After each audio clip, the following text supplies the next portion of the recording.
The rain came down in heavy sheets, turning the lonely highway into a silver ribbon under Ethan Carter's headlights. It had already been one of the worst days of his life. He had just lost his construction job after the company announced sudden layoffs. With only a few dollars in his wallet and an aging pickup truck that rattled with every mile, he wondered how he would pay rent or take care of his 8-year-old daughter, Lily. As thunder rolled across the dark sky, Ethan noticed a figure standing on the shoulder of the road. A young woman, soaked from head to toe, hugged herself against the cold while holding a worn backpack. Cars sped past without slowing down. Ethan hesitated. His father had always warned him never to pick up strangers. But something about the fear in her eyes reminded him of how helpless he had felt earlier that day. He pulled over. "Need a ride?" he asked through the open window. The woman looked surprised. "Are you sure?" Ethan nodded. "It's too dangerous to stay out here." She climbed into the truck, shivering. "Thank you. My name is Claire." "I'm Ethan." For several miles, they drove in silence while the windshield wipers fought against the storm. Eventually, Claire explained that the bus she had been traveling on had broken down, and after waiting for hours without help, she had decided to walk toward the nearest town. Ethan offered her the sandwich he had packed for dinner. It was the last food he had until payday, if payday ever came. Claire tried to refuse, but her stomach growled loudly enough to answer for her. They both laughed, breaking the tension. "You didn't have to do this," she said quietly. "My daughter always tells me that kindness has a funny way of finding its way back," Ethan replied with a tired smile. When they reached the next town, Claire asked him to stop near a small motel. Before leaving, she reached into her backpack. "I don't have much," she admitted, "but please take this." She handed him a small silver coin with an old compass engraved on it. Ethan looked confused. "It's been in my family for years," Claire said. "Whenever someone helped us when they didn't have to, we passed it on. My grandmother believed it always found the person who needed hope the most." Ethan almost protested, but Claire closed his hand around the coin. "Thank you for reminding me there are still good people in the world." She disappeared into the motel as the rain finally began to ease. The next morning, Ethan placed the strange coin on his dashboard before driving into town to search for work. Every business seemed to have the same answer: "We're not hiring." Disappointed, he stopped at a small coffee shop. While paying for the cheapest coffee on the menu, the silver coin slipped from his pocket and rolled across the floor. An elderly man bent down, picked it up, and stared at it with wide eyes. "Where did you get this?" he asked. Ethan explained the story. The old man smiled softly. "My late wife carried one just like this," he whispered. "She always believed kindness connected strangers." The man introduced himself as Mr. Harrison, owner of one of the largest construction companies in the state. After hearing about Ethan losing his job and still choosing to help someone else, he shook his hand firmly. "I've interviewed hundreds of people," Mr. Harrison said. "Most tell me why they're qualified. You showed me who you are before I ever met you." 2 days later, Ethan was offered a full-time position with excellent pay and benefits. Months passed. Life slowly became stable again. Lily smiled more. Bills were paid on time. Their small apartment finally felt like a home instead of a place they might lose. One Saturday afternoon, Ethan received an unexpected letter. Inside was a handwritten note. "Dear Ethan, you probably wondered who I really was. My grandmother founded a charity that helps families facing hard times. Mr. Harrison has supported our work for years. When I told him about the man who shared his last meal with a stranger during the worst day of his life, he insisted on finding you himself. You didn't help me because you expected a reward. That's exactly why you deserved one. Never stop believing that small acts of kindness matter. They travel farther than we can ever imagine. Claire." Ethan folded the letter carefully and placed it beside the silver coin on the mantel. That evening, Lily noticed both items. "What's that coin for, Dad?" Ethan smiled. "It's a reminder that sometimes the biggest changes in our lives begin with the smallest decision." As the sun set beyond the window, Ethan realized the truth. He had picked up a stranger on the side of the road expecting nothing in return. Yet that single act of compassion had given him far more than a new job. It had restored his faith in people, shown his daughter the power of kindness, and proved that even on the darkest road, one good decision can lead to a completely different future. Several weeks after receiving Claire's letter, Ethan tried to return to a normal life. He worked long hours at Mr. Harrison's construction company, came home every evening to help Lily with her homework, and slowly forgot the fear that had once followed him everywhere. Yet the silver coin never left the mantel above the fireplace. Every morning before work, he glanced at it, remembering the rainy night when one simple choice had changed everything. One crisp autumn morning, Mr. Harrison called Ethan into his office. "I have a special project," the older man said, sliding a folder across the desk. "It's more than construction. It's about rebuilding lives." Inside were blueprints for a community housing center that would provide temporary homes for struggling families. The project was being funded jointly by Mr. Harrison's company and Claire's family charity. "I want you to supervise it," Mr. Harrison said. Ethan looked up in disbelief. "Me? There are men here with far more experience." "There are," Mr. Harrison admitted. "But experience builds houses. Character builds trust. This project needs both." The responsibility felt enormous, but Ethan accepted. Over the next several months, Ethan worked harder than ever before.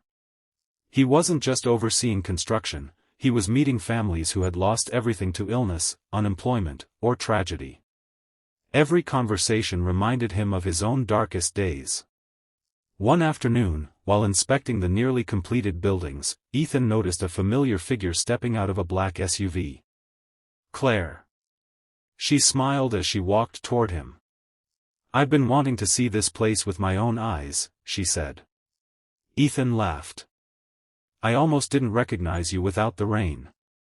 And I almost didn't recognize you without looking worried." They toured the housing center together.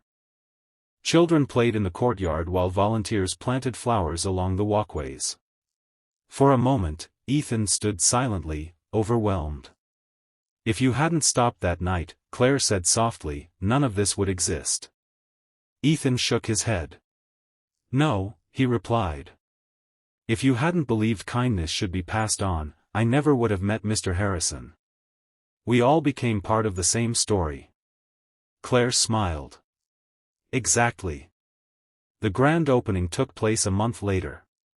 Dozens of families received keys to safe, clean apartments. Reporters asked Mr. Harrison why he had invested millions in the project. Instead of answering himself, he pointed toward Ethan. "Because one man proved that compassion is worth investing in." Standing before the crowd, Ethan felt nervous. Public speaking had never been his strength.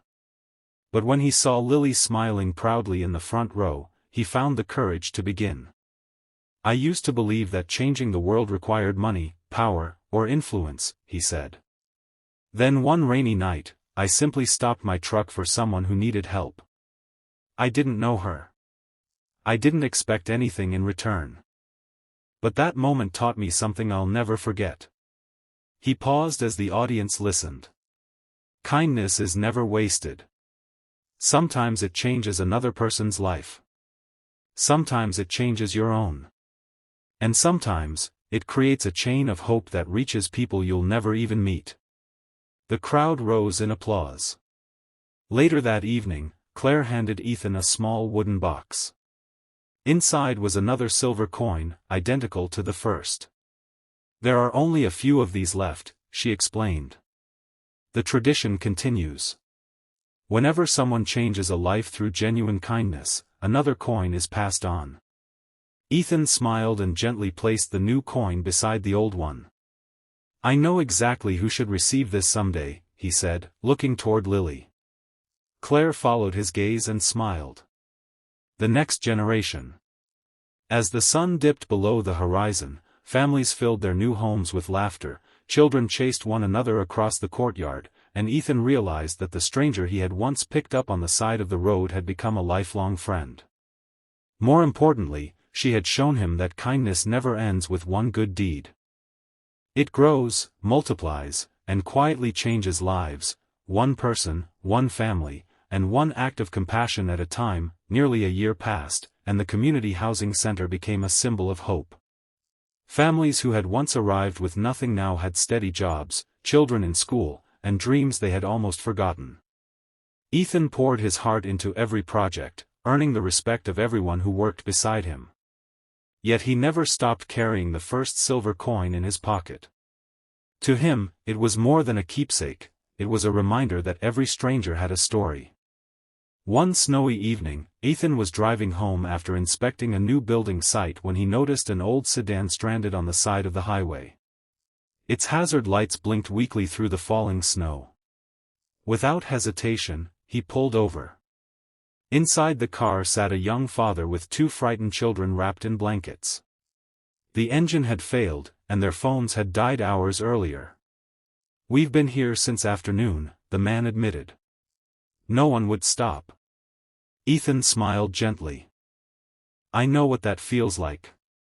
He called for a tow truck, bought hot chocolate and food from a nearby gas station, and waited with the family until help arrived. Before they left, the little girl hugged him tightly. "My daddy says you're our miracle."